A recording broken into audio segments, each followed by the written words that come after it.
सब्जी ले लो, सब्जी हरी हरी ताजी बढ़िया सब्जी।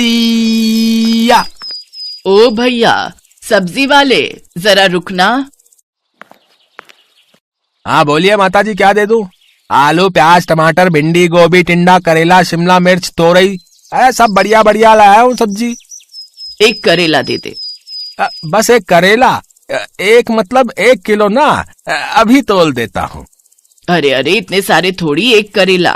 मुझे बस एक ही करेला चाहिए, 1 किलो नहीं। एक करेला थोड़ी दूंगा माताजी, उसमें क्या तोल भाव करूंगा बताइए। अरे जब चाहिए एक तो एक ही खरीदूंगी ना। तू तौल कितना है, मैं तुझे अपने हिसाब से पैसे दे दूंगी। 5 रुपए का बन रहा है एक करेला। इतना जरा सा करेला 5 रुपए का? पागल समझा है क्या मुझे? ये पकड़ 2 रुपए और करेला इधर दे। हाँ दे रहा हूँ माताजी, और बताओ क्या लेना है? बस और क्या लेना है, एक करेला काफी है। आज इसकी सब्जी बन जाएगी, कल दोबारा आएगा तो फिर कोई सब्जी ले लूंगी। कैसी कंजूस है ये माताजी। एक टिंडा, एक टमाटर, एक प्याज और आज एक करेला। रोजाना मेरा इतना समय खराब कर देती है, मानो ढेरों सब्जी खरीदनी हूँ। अब तो इस गली में रुकूंगा ही नहीं। हाँ, दूसरी गली से निकल जाऊंगा। राम जाने इनके घर वाले इनके साथ कैसे रहते होंगे। ये है संतोष। संतोष अपने पति और बेटा बहू के साथ इस मोहल्ले में कई सालों से रह रही हैं। संतोष के कंजूस स्वभाव को मोहल्ले में सब जानते हैं, इसलिए सब संतोष से दूर रहते हैं। संतोष कंजूस होने के साथ साथ बहुत ही चालाक भी है। अपने पैसे बचाने के लिए वो कोई ना कोई नया तरीका ढूंढती रहती है। बहू, इस करेले के 6 टुकड़े आराम से हो जाएंगे, हम सबको पूरे होंगे। एक प्याज डालकर इसकी सब्जी बना लेना, रात में कोई इतना नहीं खाता। एक करेले की सब्जी पूरी हो जाएगी। बस जहां देखो वहां कंजूसी करके अपने पैसे बचाती रहती हैं। भला एक करेले की सब्जी पूरी होगी? सूंघ सूंघ कर खाना पड़ता है सब कुछ। मन ही मन क्या बुदबुदा रही है? अब कुछ नहीं माँ जी, वो चीनी का डिब्बा खाली हो गया है, चीनी लौटनी थी।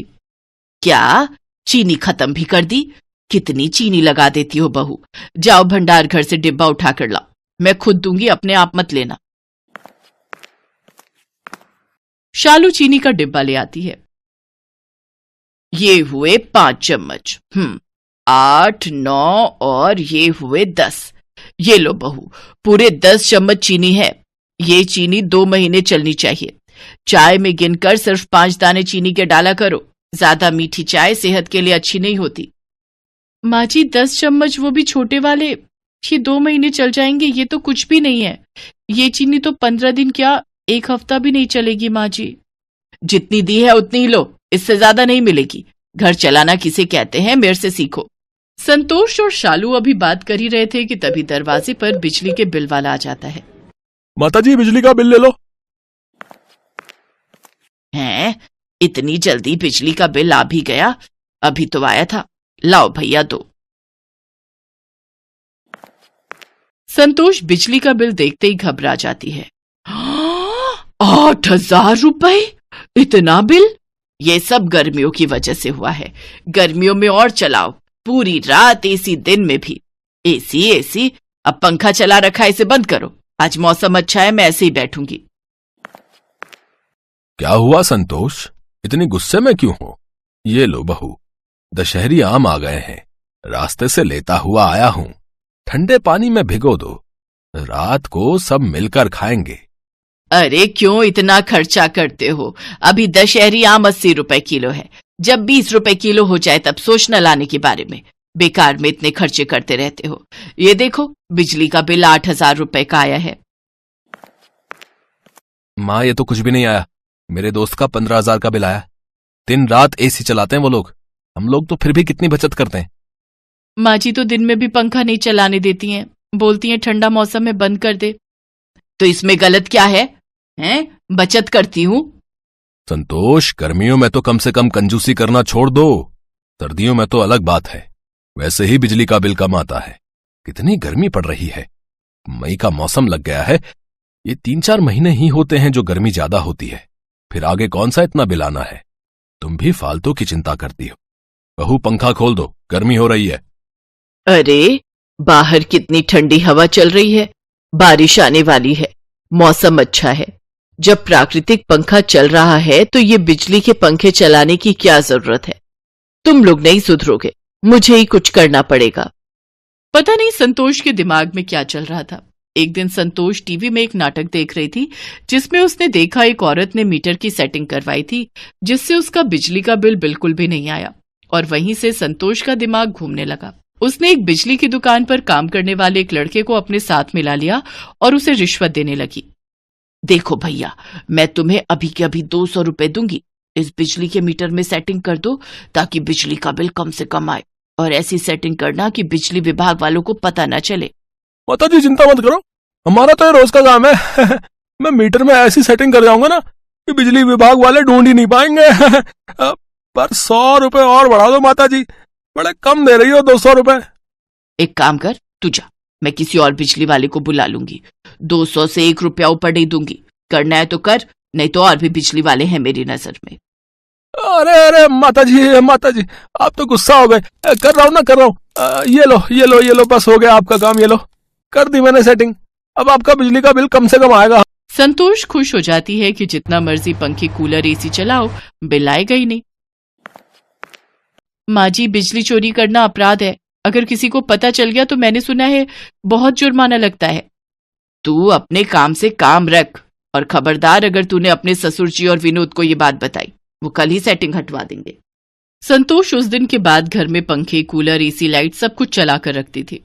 ये देखकर सब हैरान थे। शालू तो सच्चाई जानती थी, पर संतोष ने उसे साफ मना किया हुआ था। एक दिन पड़ोसन शांति संतोष की सारी बातें सुन लेती है। बस इतना सा बिजली का बिल, मुश्किल से 1500 रुपए का बिल आया है, ये तो मजे ही आ गए। इस बार कितनी बचत कर ली मैंने बिजली चोरी करके। देखा बहू, मैंने कितना दिमाग लगाया मीटर में सेटिंग करवा कर, बिजली का बिल कितना कम कर दिया। धीरे बोलती हूँ, दीवारों के भी कान होते हैं। अच्छा, तो ये संतोष बिजली की चोरी कर रही है, उड़ा लो मजे। कल ही जाती हूँ बिजली विभाग में संतोष के खिलाफ बिजली चोरी की रिपोर्ट करने। शांति संतोष से जलती थी। दोनों की शादी एक साथ हुई, एक साथ बच्चे बड़े हुए, पर संतोष की बहू दहेज अच्छा लाई थी और शांति की बहू दहेज नहीं लाई थी।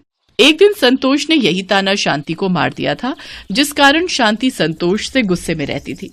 बदला लेने की भावना जब मन में आ जाती है तो इंसान कुछ नहीं सोचता। शांति ने बिजली विभाग वालों को संतोष के बारे में खबर कर दी। बिजली विभाग वालों ने संतोष के घर छापा मार दिया और मीटर की चेकिंग हुई, जिसमें साफ साफ घोटाला नजर आ गया। संतोष को 60,000 रुपए का जुर्माना भरना पड़ा। संतोष, तुम्हें कितना समझाया था कि इतनी कंजूसी करना ठीक नहीं है, पर तुम कहाँ मानने वाली थी। अब बचत करने के चक्कर में 60,000 रुपए का नुकसान हो गया। मुझसे बहुत बड़ी गलती हो गई। ये शांति ने सारा काम खराब किया है, उसने मुझसे बदला लिया है। माँ, ये बात अलग है कि शांति आंटी ने गलती की है, पर गलत तो आप भी हो ना। आपने तो बेईमानी की है। इतना बुरा लग रहा है, सबको पता चल गया। अरे अब बस भी करो आप और पापा जी। माँ ने तो हमारे लिए सोचा।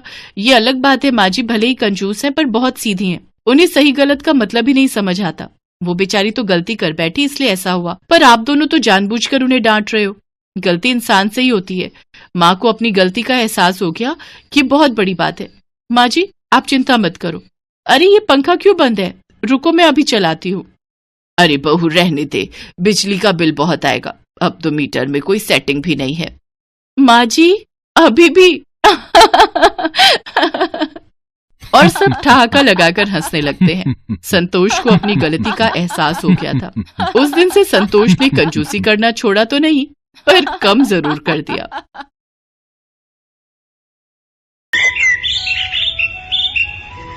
पापा देखो मैं जीत गई। अरे वाह, मेरी बिटिया टॉफी लेकर आई है। टॉफी नहीं पापा, इसे ट्रॉफी कहते हैं। हाँ, वही। वैसे किस चीज में जीती बिटिया रानी ये टॉफी? पापा वो स्कूल में ना मेहंदी लगाने की प्रतियोगिता हुई थी। पता है, सारी लड़कियों में सबसे अच्छी मेहंदी मैंने लगाई और इसीलिए मुझे ये इनाम मिला है। ये है राधे श्याम और उसकी बेटी कोमल। राधे श्याम गाँव में रहने वाला एक सीधा साधा किसान था। उसकी पत्नी का नाम सरला था। राधे श्याम अपने परिवार का पेट पालने के लिए बहुत मेहनत करता था। सरला घर संभालती थी और कोमल 12वीं की पढ़ाई कर रही थी। कोमल को मेहंदी लगाने का और मेकअप करने का बहुत शौक था। फिर उसी शाम तू पढ़ाई में तो कभी अव्वल नहीं आती, बस इन्हीं चीजों में दिमाग लगता है तेरा। तो क्या हुआ माँ, पढ़ाई में भी ठीक ठाक नंबरों से पास तो हो ही जाती हो ना।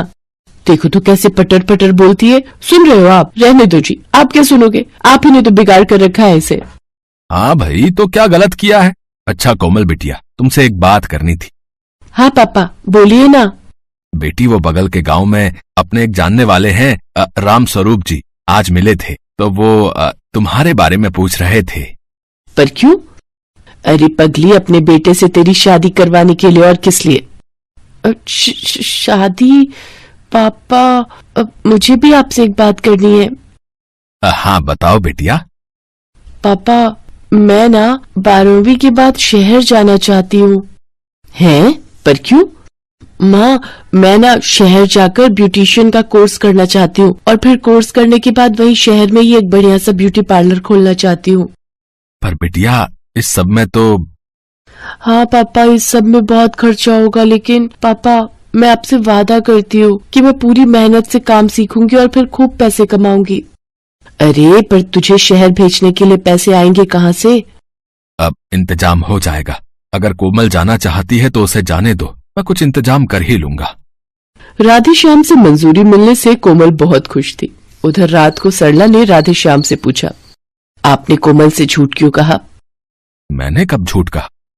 आपने कहा ना कि पैसों का इंतजाम हो जाएगा, पर कैसे? इतने पैसे कहाँ हैं हमारे पास? अरे तुम चिंता मत करो, भगवान की दया से इस बार फसल ठीक ठाक हुई है, और अगर कुछ कमी रह गई तो साहूकार जी से कुछ पैसे उधार ले लूंगा, फिर चुकाता रहूंगा आराम से। और क्या आराम से? वो लाला खाल खींच लेता है, भूल गए क्या? देखो सरला, पहली बार तो कोमल ने कुछ मांगा है, और मुझे अपनी बेटी पर पूरा भरोसा है। तुम देखना, एक दिन वो तुम्हारा, मेरा और इस रामपुरा का नाम रोशन करेगी। हाँ। कुछ दिन बाद ही कोमल का 12वीं का रिजल्ट आया और वो अच्छे नंबरों से पास हो गई। फिर उसने शहर में एक अच्छे इंस्टीट्यूट में ब्यूटिशियन के कोर्स के लिए एडमिशन ले लिया। राधेश्याम ने अपनी पूरी फसल बेचकर और कुछ पैसे उधार लेकर सारा इंतजाम किया। कोमल अपना सपना साकार होते देख बहुत खुश थी, तो उसे खुश देखकर राधेश्याम और सरला भी खुश थे। अच्छा पापा, चलती हूँ, अपना ख्याल रखना, और माँ तुम भी। तू खुद ही तो जाना चाहती थी, अब रो क्यों रही है पगली? अच्छा अच्छा, चलो थोड़े आंसू इसकी विदाई के लिए बचा कर रखो। इसके बाद कोमल शहर चली गई और खूब मन से ब्यूटिशियन का कोर्स करने लगी। वो समझती थी कि उसके पिता ने उसके लिए कितनी मेहनत की है, इसीलिए वो भी बिना किसी लापरवाही के सब कुछ सीखने लगी। इंस्टीट्यूट में चाहे कोई एग्जाम हो या फिर कोई कंपटीशन, पहले नंबर पर हमेशा कोमल ही होती थी। फिर एक दिन, नमस्ते पापा, कैसे हो आप? हम ठीक हैं बेटिया, तुम कैसी हो? मैं भी अच्छी हूँ पापा।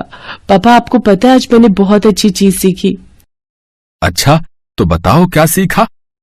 पापा वो कुछ घरेलू सामान और कुछ सब्जियों से भी हम अपनी त्वचा का बहुत अच्छे से ख्याल रख सकते हैं, और इसे हर्बल कॉस्मेटिक कहते हैं।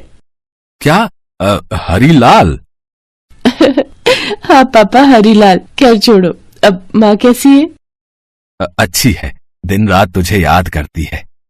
बस पापा अब कुछ ही दिनों की बात है, कोर्स पूरा करके जब मैं अपना पार्लर खोलूंगी तो खूब पैसा कमाऊंगी, और फिर आप, मैं और माँ सब एक साथ रहेंगे। ठीक है बिटिया, पर अभी तुम इतना सब मत सोचो और खूब लगाकर अपना काम सीखो। अच्छा? कोमल की बात सुनकर राधेश्याम हंसा जरूर था, लेकिन उसे कोमल ने एक और नई टेंशन दे दी थी। कोमल ने फोन पर कहा था कि वो शहर में अपना पार्लर खोलेगी, यानी उसे दुकान का एडवांस और सामान वगैरह खरीदने के लिए और पैसे चाहिए होंगे। ये बात सोचकर राधेश्याम गहरी सोच में पड़ गया। उसे उदास देखकर सरला ने उससे पूछा, क्या हुआ जी, कुछ परेशान लग रहे हो? सरला, कुछ और पैसों का इंतजाम करना पड़ेगा। क्यों, क्या हुआ जी? अरे अपनी कोमल का कोर्स खत्म होने वाला है, तो वो शहर में ही, वो क्या कहते हैं, वो हाँ, अपना ब्यूटी पार्लर खोलना चाहती है। तो सामान वगैरह के लिए उसे शुरू में तो कुछ पैसे तो चाहिए ही होंगे ना भाई। अरे पर शहर में क्यों, वो अपनी दुकान यहाँ गांव में नहीं खोल सकती क्या? अरे कैसी बातें कर रही हो। अच्छा बताओ, अगर कोमल ने गांव में ब्यूटी पार्लर खोल भी लिया तो यहाँ कौन जाएगा उसके पास? उसने बताया मुझे, शहर में पूरे 100 रुपयों में तो बाल काटते हैं और सजाने संवारने के पूरे 1000 रुपए लेते हैं ब्यूटी पार्लर वाले। हाँ, अब बताओ तुम करोगी खुद पर इतना खर्चा? ना पापा, इतना महंगा, हम तो घर पर ही सज लेते हैं। हाँ तो बस, तुम्हारी ही तरह गांव की बाकी औरतें भी उसकी कला की कद्र नहीं जान पाएंगी, इसलिए जरूरी है कि वो वहीं दुकान खोले। शहरी औरतें खूब जाएंगी अपनी कोमल की दुकान पर। खैर, मेरे मन में एक विचार था। हाँ बताओ, वैसे भी अब बचा ही क्या है। मैं सोच रहा हूँ कि जो पैसे हमने कोमल की शादी के लिए जोड़े हैं ना, अब उसे वही पैसे दे देते हैं। राधेश्याम की बात सुनकर सरला ना तो हाँ कह पाई और ना ही मना कर पाई, क्योंकि उनके पास और पैसे थे ही नहीं। दोनों कोमल के पैसे मांगने का इंतजार कर रहे थे, लेकिन फिर कुछ ही दिन बाद कोमल अपना पूरा सामान लेकर गांव आ गई। अरे बेटी, सब ठीक तो है ना? तू ऐसे अचानक आ गई, कुछ बताया भी नहीं आने से पहले। हाँ माँ, मुझे आप दोनों को सरप्राइज देना था। वैसे भी माँ, तुम मुझे कितना याद कर रही थी, तो अब परेशान होने की जरूरत नहीं है। मैं आ गई हूँ और अब शहर वापस नहीं जाऊंगी, यही आप दोनों के पास रहूंगी अब। वो तो ठीक है बिटिया, पर तेरा सपना, तेरा वो ब्यूटी पार्लर। हाँ पापा, मेरा सपना भी पूरा होगा और मेरा ब्यूटी पार्लर भी खुलेगा, पर वहाँ शहर में नहीं बल्कि यहाँ गांव में। है? मैं कुछ समझा नहीं बिटिया, यहाँ गांव में कैसे चलेगा तेरा ब्यूटी पार्लर? खूब चलेगा पापा। जब मैं कोर्स कर रही थी ना, तभी मेरे दिमाग में आइडिया आया कि केमिकल से भरे हुए प्रोडक्ट से तो कोई भी अपनी स्किन को अच्छा कर सकता है और मेकअप वगैरह भी कर सकता है, पर मैं कुछ अलग करूंगी। मैं सिर्फ देसी चीजों का इस्तेमाल करूंगी और उन्हें भी खुद अपने खेत में उगाऊंगी। बात सुनने में तो अच्छी लग रही है बिटिया, पर मुझे तो गेहूं और धान के अलावा कुछ और उगाना आता ही नहीं है। पापा उसकी टेंशन मत लो आप, आपकी होनहार बेटी अब सब सीख कर आई है। हम अपने खेत में एलोवेरा, मेहंदी, हल्दी, गुलाब जैसी कई चीजें उगाएंगे और इन सब से मैं खुद अपने हाथों से ब्यूटी केयर प्रोडक्ट बनाऊंगी, जो असरदार भी होंगे और सस्ते भी। फिर आप देखना, यहाँ गांव की औरतें भी मेम साहब बनकर निकला करेंगी अपने घरों से। वो सब तो ठीक है, पर बिटिया, गांव की औरतें तुम्हें अपनी मेहनत की सही कीमत नहीं दे पाएंगी। यहाँ तुम्हें कोई फायदा नहीं होगा। अरे, तो ये किसने कहा कि जरूरतें सिर्फ शहरों में ही पूरी होती हैं? अगर अच्छी चीजों के लिए गांव के लोग शहर जा सकते हैं, तो शहर के लोग गांव भी आ सकते हैं पापा। बस जरूरत ये है कि हम वाकई लोगों को वो क्वालिटी और सर्विस दें, जिससे लोग सीधे हमारे पास ही आए। और वैसे भी अपना गांव शहर से बहुत ज्यादा दूर नहीं है पापा। अगर मैंने जो सोचा है वो ठीक से कर पाई तो आप देखना, यहाँ गांव में ही क्या करके दिखाऊंगी। अगले ही दिन से कोमल और राधेश्याम जी जान से अपने खेत में जुट गए। कुछ ही दिनों में उनके खेत में हर वो चीज मौजूद थी जो स्किन केयर या मेकअप के काम आ सकती थी। कोमल ने अपनी शादी के लिए जोड़े गए पैसों से अपने घर को एक पार्लर का लुक दिया, जहाँ लोगों को वेटिंग में बैठने के लिए कुर्सी नहीं बल्कि खाट दी गई थी। गांव की औरतों को कोमल का ग्राहक बनने में समय नहीं लगा, लेकिन कमाल की बात ये थी कि हर्बल पार्लर की खबर सुनते ही शहर से भी बड़ी तादाद में लड़कियां और औरतें रामपुरा गाँव आने लगी, जिससे कुछ ही समय में कोमल की अच्छी खासी कमाई शुरू हो गई और बहुत तेजी से सब कुछ बदलने लगा। मैंने कहा था ना पापा, अपना पार्लर खूब चलेगा। हाँ बेटिया, सच में तुमने कमाल कर दिखाया। सरला, देख रही हो अपनी बिटिया को? जितना मैं 6 महीने में नहीं कमा पाता था, उतना इसने बस 1 महीने में ही कमा कर दिखा दिया। राधेश्याम खुशी के आंसू लिए वहाँ से चला गया और गांव की चौपाल पर अपने दोस्तों के साथ बैठकर बात करने लगा। तभी वहाँ एक बड़ी गाड़ी आकर रुकी। उसमें से एक महिला ने राधेश्याम से पूछा, सुनिए अंकल, ये कोमल का गाँव है ना, वो जो? हाँ, आप बिल्कुल सही जगह आई हैं। आप आगे से दाएं चले जाइए, कोमल बिटिया का हर्बल ब्यूटी पार्लर वहीं है। कोमल ने न सिर्फ अपने माता पिता का नाम रोशन किया, बल्कि अब तो रामपुरा को भी उसके नाम से ही जाना जा रहा था। लेकिन ये जीत अकेले कोमल की नहीं थी, बल्कि उस विश्वास की भी थी जो राधेश्याम को हमेशा से अपनी बेटी पर था। Thanks for watching.